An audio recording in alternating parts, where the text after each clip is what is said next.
हमारे इस channel प्रकर्ष classes में आप सभी का स्वागत है। आज हम इस वीडियो में विश्व इतिहास से संबंधित एक टॉपिक प्रबोधन या ज्ञानोदय के ऊपर डिस्कस करेंगे। ये बहुत ही महत्वपूर्ण टॉपिक है। आरएस के सिलेबस में इसके नाम से इसका उल्लेख कर रखा है। तो इसमें हम देखेंगे कि किस प्रकार से ये टॉपिक जो है प्रश्न इसमें से पूछे जाते हैं और कितना हमारे लिए इम्पोर्टेंट है। साथ ही साथ हम समझने का प्रयास करेंगे कि ज्ञानोदय का अर्थ क्या है, इसकी विशेषताएं क्या है, प्रवृत्तियां क्या है, ज्ञानोदय के क्या प्रभाव रहे, इन बातों पे हम इस टॉपिक में डिस्कस करेंगे, इस वीडियो में डिस्कस करेंगे। तो आइए शुरू करते हैं। देखिए, प्रबोधन का शाब्दिक अर्थ देखते हैं। सबसे पहले प्रबोधन का शाब्दिक अर्थ क्या है। शाब्दिक अर्थ है कि लंबे काल के अंधकार के पश्चात ज्ञान का प्रकाश, यानी लंबे समय तक आप अंधकार में रहो और फिर ज्ञान का प्रकाश आपके पास पहुँचे तो कहा जाएगा कि क्या हो रहा है, प्रबोधन हो रहा है। यहाँ अंधकार से आश्रय अज्ञान से है, अंधविश्वास से है, जबकि प्रकाश से आश्रय ज्ञान से है। तो इस प्रकार से ये स्पष्ट है। शाब्दिक अर्थ तो है कि लंबे अंधकार के बाद ज्ञान का प्रकाश पहुँचना प्रबोधन है। अब प्रबोधन की विचारधारा का प्रारंभ 1680 के दशक में ब्रिटेन में हुआ और फिर पूरे यूरोप में ये फैला। इनफैक्ट पूरे यूरोप में फैला, पर इसके दो केंद्र रहे, एक तो ब्रिटेन और एक दूसरा फ्रांस। ये आप याद रखिए, ब्रिटेन और फ्रांस के जो है चिंतक विद्वान जो है, जिन्होंने इस विचारधारा को विकसित करने में काफ़ी योगदान दिया। आगे बढ़ते हैं। इस विचारधारा के जनक डेकार्ते और हॉब्स को माना जाता है। ये दो चिंतक बड़े महत्वपूर्ण, जिन्होंने तर्कवाद को प्रोत्साहन दिया। सबसे महत्वपूर्ण चीज़ आपको याद रखनी है कि प्रबोधन तर्क पर आधारित है। आगे हम देखेंगे तर्क का आधारित है कि किसी भी चीज़ को आप ऐसे ही नहीं मान लेते हैं।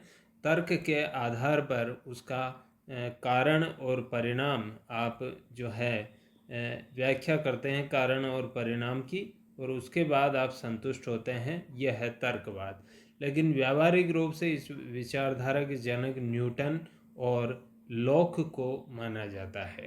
तो डेकार्ते और हॉब्स ने स्टार्ट किया इसको, और फिर लॉक और न्यूटन का भी इसमें योगदान है। बहुत से आएंगे इसमें, दीद्रो, रूसो जो है, एडम स्मिथ, बहुत से विद्वानों का इसमें योगदान है, चिंतकों का, विचारकों का योगदान है। अब आपको जो परिभाषा लिखनी है वो यह रहेगी। ये थोड़ा सा परिचय हुआ कि 18वीं शताब्दी में यूरोप में वैचारिक स्तर पर एक नवीन दृष्टिकोण का विकास हुआ जो धर्मनिरपेक्ष था। ये कुछ शब्द हैं, इनको याद रखिए, मैं इनका अर्थ भी बताता हूँ और विशेषताओं में भी ये शब्द आएंगे। धर्मनिरपेक्षता, अनुभूति मूलक ज्ञान, यांत्रिक ब्रह्मांड, मनुष्य और प्रकृति की अच्छाई, देववाद और वसुधैव कुटुंबकम पर आधारित था। इसे सम्मिलित रूप से, ये थोड़ा सा गलत छप गया है, सम्मिलित रूप से, इसे सम्मिलित रूप से प्रबोधन युग कहा जाता है। तो क्या क्या चीज़ें थी इसमें?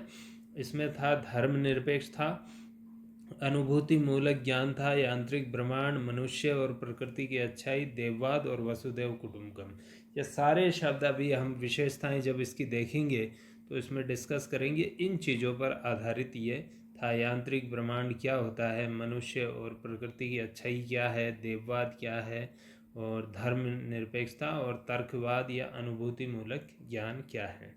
इस युग के विचारकों और लेखकों का नारा था तर्क। सबसे महत्वपूर्ण चीज़ है इसकी यही है कि आप किसी भी चीज़ को तर्क के आधार पर आप उसका जो है विश्लेषण करें और फिर यदि वो सही पाया जाए तब उसे मान लें।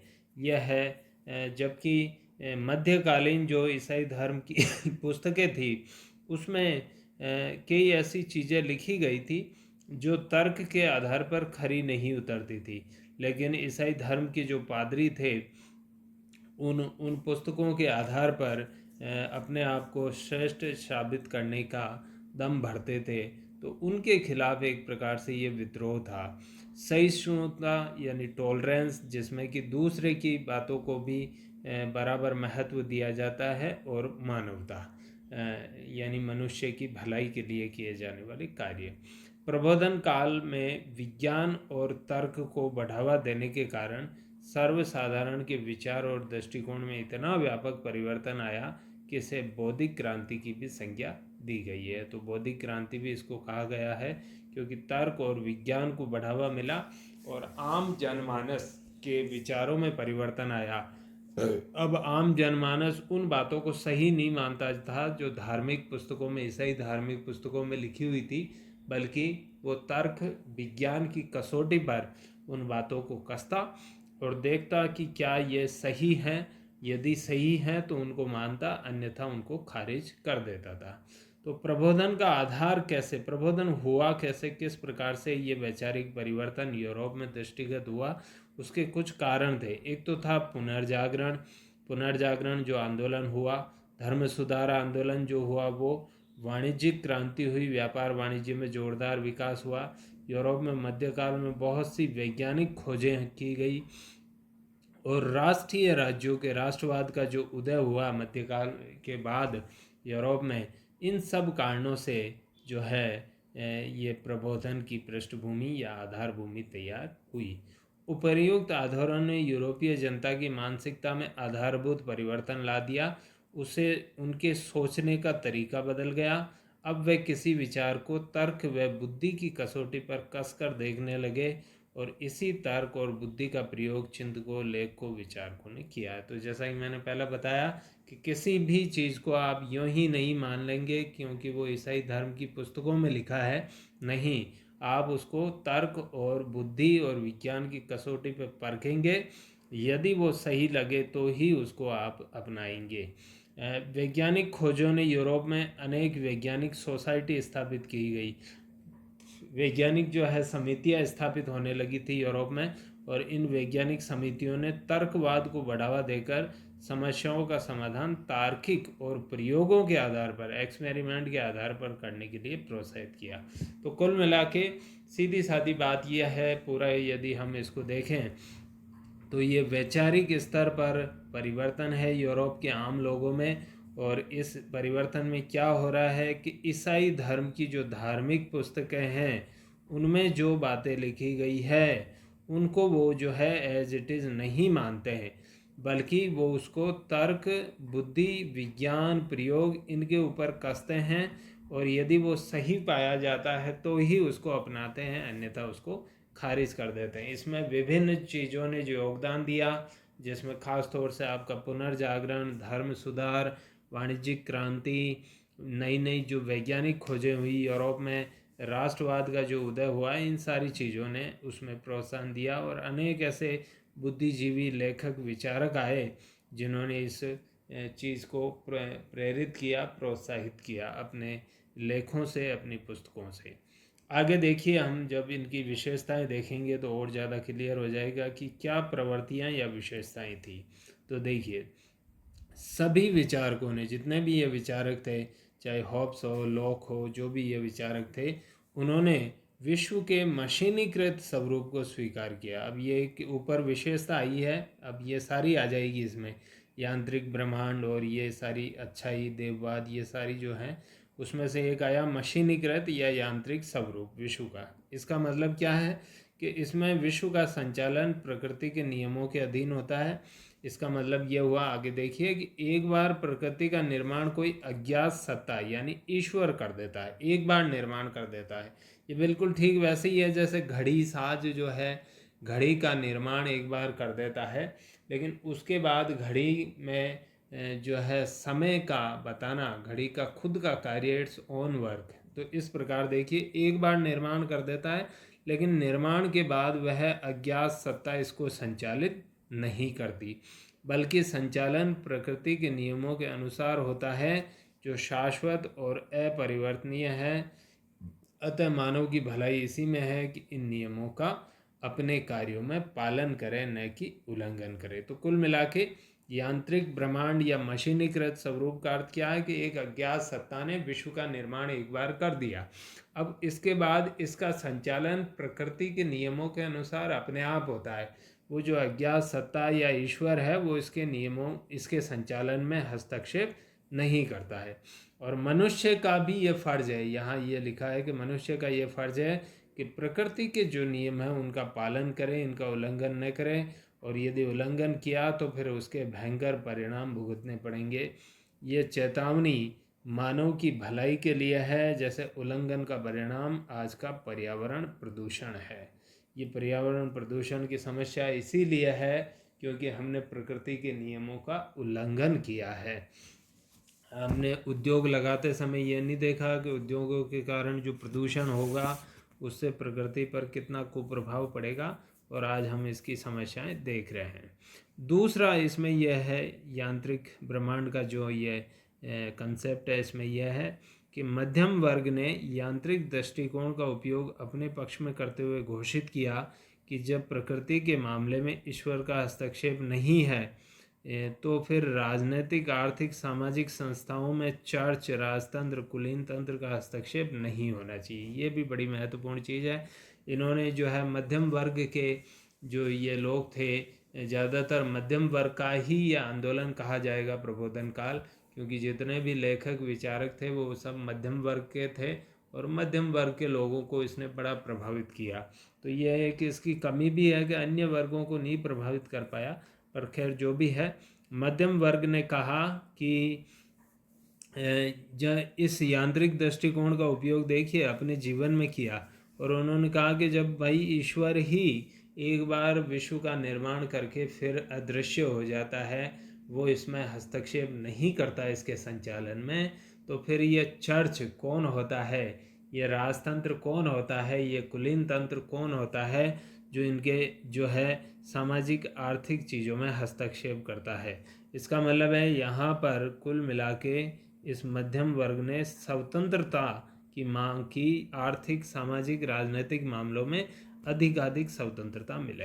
तीसरा देखिए, तीसरा पॉइंट इसी में देखिए, तीसरा, मनुष्य के पास बुद्धि है, वह अपनी बुद्धि से इन नियमों का ज्ञान प्राप्त करके तर्क संगत लगने पर इनका पालन करे। तो यही बात कही गई है कि अपनी बुद्धि से, अपने विवेक से, अपने तर्क से इन चीज़ों को परखे, प्रकृति के नियमों को, और ठीक लगे तो इनका पालन करें, अन्यथा खारिज कर दें। आगे देखिए, तो ये यांत्रिक ब्रह्मांड का अर्थ आप समझ गए।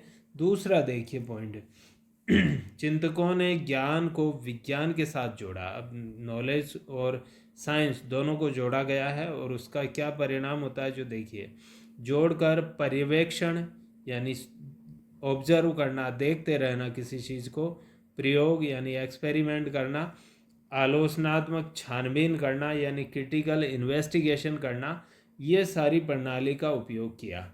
यानी नॉलेज में भी विज्ञान की ये जो चीज़ें हैं ये विज्ञान में प्रयुक्त होती है, जो भौतिक विज्ञान है उसमें प्रयुक्त होती है, ऑब्जर्वेशन, एक्सपेरिमेंट और इन्वेस्टिगेशन। इन चीज़ों को उन्होंने कहा कि नॉलेज प्राप्त करने में भी ये चीज़ें जोड़ी जानी चाहिए। उन्होंने जन्मजात विचार, ईश्वरीय सत्य आदि का विरोध किया। यानी ऐसे विचार जो ईसाई धर्म की धार्मिक पुस्तकों में लिखे गए हैं, और वहाँ के जो है पॉप और पादरी कहते थे कि नहीं यही सत्य है, यही अंतिम सत्य है, ये ईश्वर का दिया हुआ ज्ञान है, इसका इन्होंने विरोध किया कि नहीं ये ईश्वर प्रदत्त ज्ञान नहीं है, तुम लोगों ने ही ये लिखा है। उनके अनुसार ब्रह्मांड को समझने के लिए तर्क, बुद्धि, प्रयोग, पर्यवेक्षण उपयोगी है, न कि मध्यकालीन पुस्तकें। कार्य कारण संबंध का अध्ययन प्रबोधन काल के वैज्ञानिक चिंतन का केंद्रीय तत्व है। ये सबसे महत्वपूर्ण चीज़ यही है इसमें, तर्क और कार्य कारण। कार्य कारण का मतलब है कि कोई भी घटना होती है तो उसके पीछे कोई अन्य घटना जिम्मेदार होती है। यानी एक घटना ए घटित होती है तो फिर बी घटना होगी, यदि ए घटना ही नहीं होती है तो बी भी नहीं होगी। तो जिसमें एक घटना के पीछे कोई अन्य पूर्ववर्ती घटना जिम्मेदार होती है, ये कार्य कारण संबंध इसका हुआ। इसका उद्देश्य मानव को अपने पर्यावरण पर नियंत्रण स्थापित करने में सक्षम बनाना था। ये प्रयोग, ये जो है पर्यवेक्षण और ये जो है आलोचनात्मक अध्ययन, ये क्यों ज़रूरी थे? ताकि आपको पर्यावरण का पूरा ज्ञान हो जाए, कार्य कारण संबंधों के आधार पर आप समझ सको कि प्रकृति का नेचर कैसा है, किस प्रकार कार्य करती है। फिर आप क्या करोगे, उससे ताकि जो प्रकृति की जो ऊर्जा है उसका उपयोग आप मानव कल्याण के लिए कर सको। तो यानी विज्ञान को जो है, विज्ञान का पूरा सहारा लेते हुए प्रकृति पर आप विजय प्राप्त करो, और प्रकृति से में जो पॉजिटिव चीज़ें हैं यानी प्राकृतिक ऊर्जा है उसका उपयोग आप मानव के हित के लिए करो। जैसे न्यूटन ने गति व गुरुत्वाकर्षण के नियमों का पता लगाया, तो बेंजामिन फ्रैंकलिन ने विद्युत की खोज की। ये इसी के आधार पर, इस प्रबोधन के आधार पर ही संभव हो पाया कि न्यूटन का जो है गति के नियम न्यूटन के, गुरुत्वाकर्षण का नियम न्यूटन ने दिया, और बेंजामिन फ्रैंकलिन ने विद्युत की खोज की। आगे बढ़ते हैं इसमें। अब मानव स्वभाव के बारे में भी आया कि वो अच्छा है, प्रकृति के बारे में भी आया कि वो अच्छी है। तो मानव स्वभाव से अच्छा और विवेकशील है, लेकिन धर्माधिकारियों ने झूठे सिद्धांत, जो मध्यकालीन जो ईसाई धर्म की पुस्तकें हैं उसमें लिखा गया, झूठे सिद्धांतों का प्रचार करके उसे भ्रष्ट कर दिया है। यदि वह इनके चुंगल से निकल गया तो आदर्श समाज की स्थापना कर सकता है। उसके बाद प्रकृति की बात है यही कि प्रकृति भी उत्तम और सुंदर है, लेकिन मानव ने अपने गलत कृत्यों से इसे भ्रष्ट बना दिया है। जैसे पर्यावरण प्रदूषण प्रकृति का दोष नहीं है, मानव का दोष है। प्रकृति की ओर लौट चलना एक प्रकार से स्वतंत्रता के समान है, स्वतंत्रता के समान लौट चलना है। तो यह प्रकृति की तरफ, यानी जो प्रकृति के नियम हैं उन्हीं का पालन करें, ये कहा गया है इसमें। आगे देखिए, छठा पॉइंट, समाज में प्रत्येक व्यक्ति का समान महत्व और स्थान है। ये भी है, ये जो मानवतावाद शब्द आया उसका यही अर्थ है। दिद्रो के अनुसार प्रकृति ने किसी को भी दूसरे को आदेश देने का अधिकार नहीं दिया है। स्वतंत्रता दैवीय दान है, एक गॉड गिफ्ट के रूप में स्वतंत्रता को दिद्रो ने रेखांकित किया है। और दिद्रो कहना चाहता है कि एक व्यक्ति को किसी दूसरे को आदेश देने का अधिकार दिया ही नहीं है ईश्वर ने कभी भी किसी को। व्यक्ति में जो भिन्नता है, फिर भी ये क्वेश्चन आता है कि जब सब समान है तो फिर भिन्नता क्यों है? तो उसके लिए भी ये बताते हैं, इसका कारण है शिक्षा का अवसर उनको ढंग से नहीं मिला, या फिर उन्नति के समान अवसर उनको नहीं मिले। प्रकृति ने कोई भिन्नता नहीं की है, प्रकृति ने सभी को समान बनाया है। चलिए, एक पॉइंट है देववाद, ये भी आया था। देववाद का अर्थ वही है कि इस सृष्टि का निर्माण किया है ईश्वर ने, लेकिन वह स्वयं इसका संचालन नहीं करता है। संचालन कैसे होता है? प्रकृति के नियमों के अनुसार होता है। जैसे घड़ी साज ने घड़ी तो बनाई, लेकिन वह स्वयं समय का निर्देशन नहीं करता, बल्कि घड़ी स्वयं समय का निर्देशन करती है। अच्छा, देववाद में एक चीज़ और भी है। देववाद में जो आडंबर पाखंड जो थे, अनुष्ठान रीति रिवाज, उनका कोई स्थान नहीं है, बल्कि देववाद में है समानता और सहिष्णुता, यानी सबके लिए समान और सभी विचारों को समान तरीके से सम्मान देने वाला। प्रबोधन युग का साहित्य कैसा था? साहित्य विश्लेषणात्मक था, यानी विश्लेषण ज़्यादा था, आशावाद से भरा हुआ था, साथ ही साथ व्यंग्यात्मक भी था, यानी जो मध्यकालीन जो ईसाई धर्म की जो बुराइयां थी उस पर जोरदार व्यंग्य किया गया इसमें। और इस साहित्य ने समाज को जागृत किया, बुद्धि विकसित करने, समाज को निर्भीक यानी निडर बनने, अद्यतन यानी अपडेट होने और स्वाभिमानी बनने में महती भूमिका निभाई। तो साहित्य बहुत ही उच्च कोटि का था मध्य इसका प्रबोधन काल का, और उसने समाज को जागृत किया, निडर बनाया, स्वाभिमानी बनाया और बुद्धि विकसित की। तो इस प्रकार से ये प्रबोधन आप समझ सकते हैं। कुल मिला के इतना ही याद रखना है कि 18वीं सदी में यूरोप में वैचारिक स्तर पर जो परिवर्तन आता है वही प्रबोधन है। अब उस पर प्रबोधन में, उस परिवर्तन में बहुत सी चीज़ें हैं, जैसे यांत्रिक ब्रह्मांड है, मानववाद है, देववाद है, इस प्रकार से अनुभव मूलक ज्ञान है, ये सारी चीज़ें हैं, तर्क है, बुद्धि है, विवेक है, ये सारी चीज़ें हैं। सोचने समझने का तरीका बदला। कुल मिला के सोचने समझने का जो एक तरीका था वो था धार्मिक पुस्तकों के अनुसार व्यवहार करना, और एक आया बुद्धि के अनुसार व्यवहार करना।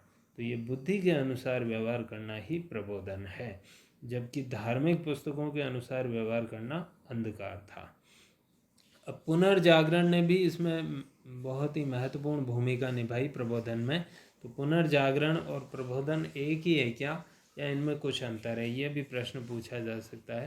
तो आप इसको देखिए कि पुनर्जागरण और प्रबोधन में क्या अंतर है। पुनर्जागरण काल का जो मध्य वर्ग था उसमें थोड़ा आत्मविश्वास का अभाव था, लेकिन जो प्रबोधन काल का मध्य वर्ग है वो आत्मविश्वास से भरा हुआ है। जिसने बुद्धि की तो बात की, पुनर्जागरण वाला ने बुद्धि की बात की, लेकिन ग्रीक और लैटिन साहित्य और अतीत से ज्ञान प्राप्ति पे जोर दिया। यानी नया कुछ करने की उसमें ज़्यादा जुगत नहीं थी पुनर्जागरण के मध्य वर्ग में, लेकिन इधर इसमें इतना आत्मविश्वास था कि उसने कहा कि नहीं, बात की जाए तर्क की, बात की जाए बुद्धि की, बात की जाए प्रयोगों की, बात की जाए पर्यवेक्षण की, और राजतंत्र की जो निरंकुशता और चर्च के जो आडंबर थे उनके विरुद्ध भी आवाज़ उठाई। तो कुल मिला के ये थोड़ा सा पुनर्जागरण कालीन मध्य वर्ग थोड़ा लिबरल था, थोड़ा डरपोक किस्म का था, लेकिन प्रबोधन काल का जो था वो बहुत ही निर्भीक था। ज्ञान के सैद्धांतिक पक्ष पे ज़्यादा जोर दिया पुनर्जागरण में, और इधर ज्ञान के व्यावहारिक और प्रयोज्य पक्ष पे, जैसे विद्युत का आविष्कार, विद्युत की खोज की, न्यूटन के गति के नियम, गुरुत्वाकर्षण के नियम, इनका प्रयोग वो इसीलिए करना चाह रहा है ताकि मानव की भलाई के लिए जो है इनका प्रयोग किया जा सके। इस काल में वैज्ञानिक अन्वेषण जो हुए पुनर्जागरण में वो व्यक्तिगत प्रयासों के परिणाम थे, और इस काल में जो वैज्ञानिक अन्वेषण हुए प्रबोधन काल में वो सामूहिक प्रयासों की, जैसे वो विज्ञान सोसाइटियाँ जो स्थापित हुई वो सामूहिक प्रयास का ही एक उदाहरण है। इसने मध्य युग को आधुनिक विश्व में परिणत किया। किसने? पुनर्जागरण ने मध्य से आधुनिक की तरफ आया, और इसने आधुनिक को वैचारिक और बौद्धिक आधार प्रदान किया। तो एक दूसरे से जुड़े हुए जरूर हैं, पर कुछ इनमें अंतर है। अब देखिए प्रबोधन युग का महत्व या प्रभाव क्या है, प्रबोधन युग का क्या महत्व था, क्या प्रभाव था, ये हम देखने का प्रयास करते हैं। प्रबोधन युग पहला देखिए, निरंकुश, दमनकारी और क्रूर शासन के स्थान पर उदार, लोकहितकारी और प्रबुद्ध शासन की स्थापना को प्रोत्साहन मिला। ये बिल्कुल फैक्ट है। जब लोगों ने बुद्धि के आधार पर बात की तो कहा कि भाई ये चर्च और ये यांत्रिक ब्रह्मांड में कहा गया ना कि ईश्वर ही हस्तक्षेप नहीं करता तो तुम राजतंत्र वाले कैसे हस्तक्षेप कर सकते हो, चर्च वाले कैसे हस्तक्षेप कर सकते हो। ठीक है, एक इसमें ये ध्यान रखना है, मैं यहीं उल्लेख कर दूं, धर्म निरपेक्षता का क्या अर्थ है। धर्म निरपेक्षता का अर्थ यहाँ अलग है, भारत के संदर्भ में अलग है। धर्म निरपेक्षता का अर्थ है कि राजतंत्र पर, यूरोप में मध्यकाल में राजतंत्र पर चर्च का प्रभाव होता था। चर्च जो है निर्देश देता था राजाओं को और उसके अनुसार शासन करते थे। तो यहाँ धर्मनिरपेक्षता का अर्थ है कि चर्च और शासन में एक लाइन खींच दी जाए, एक दीवार खींच दी जाए, यानी चर्च और शासन में किसी प्रकार का संबंध नहीं है। ये धर्मनिरपेक्षता है। अगला पॉइंट देखिए, राज्य को कल्याण की गारंटी माना गया। यानी राज्य का अर्थ शोषण करना नहीं है, राज्य लोगों के कल्याण के लिए होता है। तो वह जनसाधारण की उन्नति, कृषकों और दासों के उत्थान, विकास, साहित्य विकास, दंड व्यवस्था में सुधार आदि कार्य करना लगा। तो ये शासन में राजनीतिक परिवर्तन हुए। जनसाधारण को, तीसरा पॉइंट, जनसाधारण को असमानता, शोषण, अन्याय से लड़ने के लिए प्रेरित किया। लोगों में वैज्ञानिक दृष्टिकोण का विकास किया, तकनीकी और औद्योगिक उन्नति का मार्ग प्रशस्त किया। जब वैचारिक स्तर में परिवर्तन हुआ तो लोग साहसी, जैसा कि उसमें आया है, निर्भीक बनाया, लोगों को जो है साहसी बनाया, साहित्य ने निडर बनाया। तो वो शोषण, असमानता और अन्याय के खिलाफ लड़ने के लिए एकजुट हुए। साथ ही साथ उनका दृष्टिकोण जो है वैज्ञानिक बना, और वैज्ञानिक दृष्टिकोण बनने से टेक्निकल विकास हुआ, औद्योगिक विकास हुआ। अगला पॉइंट है, आर्थिक स्वतंत्रता की अवधारणा ने, हाँ, ये भी कहा है कि किसी भी राजनीतिक, आर्थिक, सामाजिक किसी भी क्षेत्र में जो है राज्य का हस्तक्षेप नहीं होना चाहिए। अब आर्थिक स्वतंत्रता का मतलब ये है कि आर्थिक क्षेत्र में राज्य हस्तक्षेप न करे। लोग क्या व्यापार करना चाहते हैं, कहाँ से व्यापार करना चाहते हैं, उनकी खुली छूट होनी चाहिए। तो इससे क्या, कौन सी अर्थव्यवस्था का प्रादुर्भाव हुआ? मुक्त अर्थव्यवस्था, फ्री इकोनॉमी, ऐसी अर्थव्यवस्था जिसमें किसी प्रकार की रोक टोक न हो। लोग वो बनाएंगे जिसकी डिमांड है, न कि जो शासन कहेगा वो चीज़ बनाएंगे। तो इससे फिर अंतर्राष्ट्रीय व्यापार को भी प्रोत्साहन मिलता है, क्योंकि मुक्त अर्थव्यवस्था का मतलब है कि आप विदेशों के साथ भी व्यापार कर सकते हैं। आगे देखिए 5वां पॉइंट, भारत सहित विभिन्न देशों में सामाजिक सुधार आंदोलन और स्वाधीनता आंदोलन को इससे प्रेरणा मिली। इसमें भारत में भी, भारत के जो जैसे राजा राम मोहन राय है, ज्योतिबा फूले है इत्यादि जो है, ये सामाजिक सुधार आंदोलन जो हुए, स्वामी विवेकानंद है, दयानंद सरस्वती है, विभिन्न प्रकार के, ईश्वर चंद्र विद्यासागर है, इन लोगों को प्रेरणा यहीं से प्राप्त हुई। और ये जो है भारत में भी सामाजिक सुधार के आंदोलन चले, धर्म सुधार के आंदोलन चले, साथ ही साथ हमारी जो स्वाधीनता संग्राम जो था उसमें भी गति इस प्रबोधन के कारण मिली। धार्मिक आडंबर, रीति रिवाज, विश्वासों के प्रति आस्था कम हुई, यह निश्चित था, क्योंकि मध्यकालीन धार्मिक पुस्तकों में जो लिखा गया था वो तर्क और बुद्धि की कसौटी पे खरा नहीं उतरा, तो लोगों ने उसको रिजेक्ट कर दिया। और इस वजह से धार्मिक जो रीति रिवाज, विश्वास, आडंबर थे उनके प्रति जो है आस्था में कमी आई, जिससे अंधविश्वास में कमी आई। जबकि बढ़ावा किसको मिला? विज्ञान को, तर्क को, विवेक को का संचार हुआ। इसी प्रकार अब कुछ प्रबोधन का दर्शन देख लेते हैं कि प्रबोधन के अंदर है क्या वास्तव में बात। सामाजिक दृष्टि से क्या बात है? सामाजिक दृष्टि से ये व्यक्तिवाद की बात करता है। व्यक्तिवाद का मतलब है कि व्यक्ति की स्वतंत्रता पर जोर देता है, और ये कहता है कि व्यक्ति राज्य के अधीन या नियंत्रण में नहीं है, व्यक्ति पूरी तरह स्वतंत्र है। तो ये तो है सामाजिक दर्शन प्रबोधन का।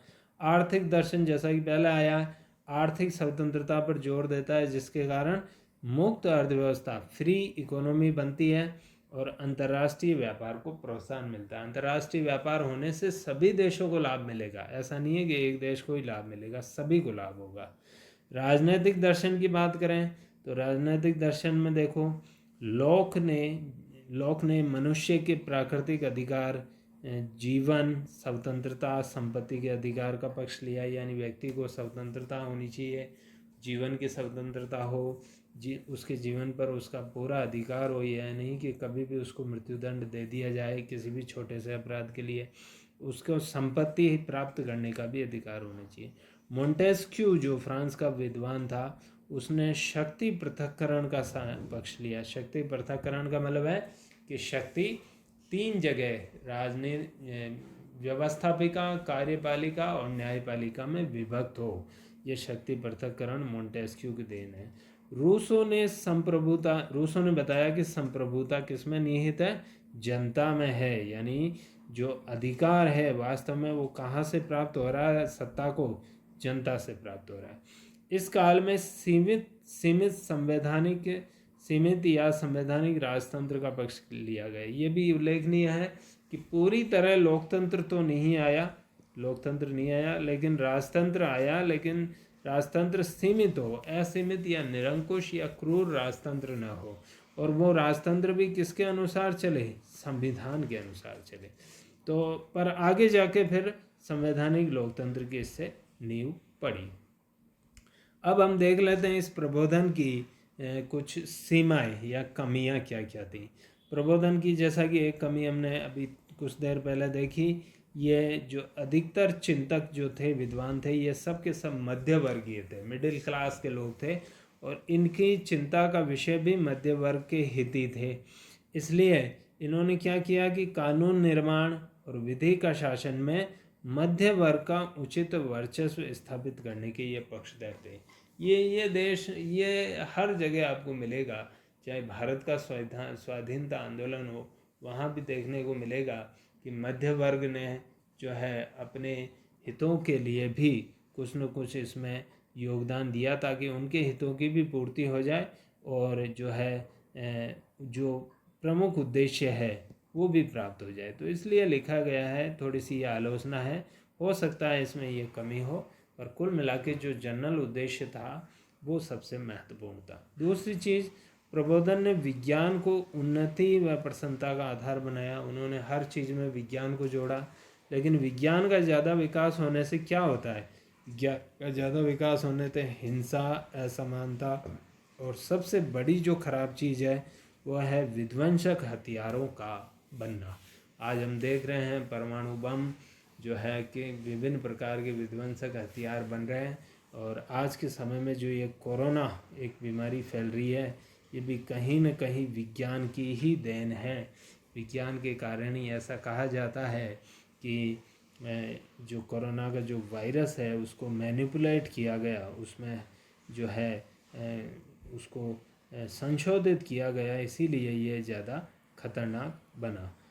आगे देखते हैं तो विज्ञान के कारण कई चीज़ें हैं। अब इसमें दोष इनफैक्ट विज्ञान का भी नहीं है, ये दोष इंसान के उस लालच का है जो उसे किसी भी सीमा तक ले जाता है। आगे देखिए, प्रबोधनकालीन चिंतक अति आशावादी थे।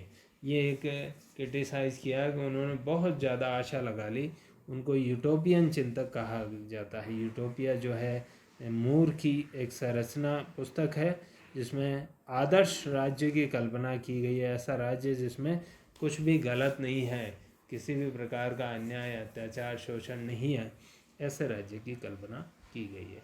तो इस प्रकार से प्रबोधन के ऊपर हमने कुछ महत्वपूर्ण चीज़ें देखी, प्रबोधन की सीमाएं देखी, प्रबोधन के प्रभाव हमने देखे, प्रबोधन की विशेषताएं और प्रबोधन का अर्थ, और प्रबोधन व पुनर्जागरण में अंतर भी हमने देखा। तो उम्मीद करता हूँ आपको ये टॉपिक अच्छा लगा होगा। यदि आपको ये टॉपिक पसंद आया हो तो कृपया इसे लाइक कीजिए, मेरे चैनल को सब्सक्राइब कीजिए और वीडियो को ज़्यादा से ज़्यादा लोगों तक शेयर कीजिए। धन्यवाद।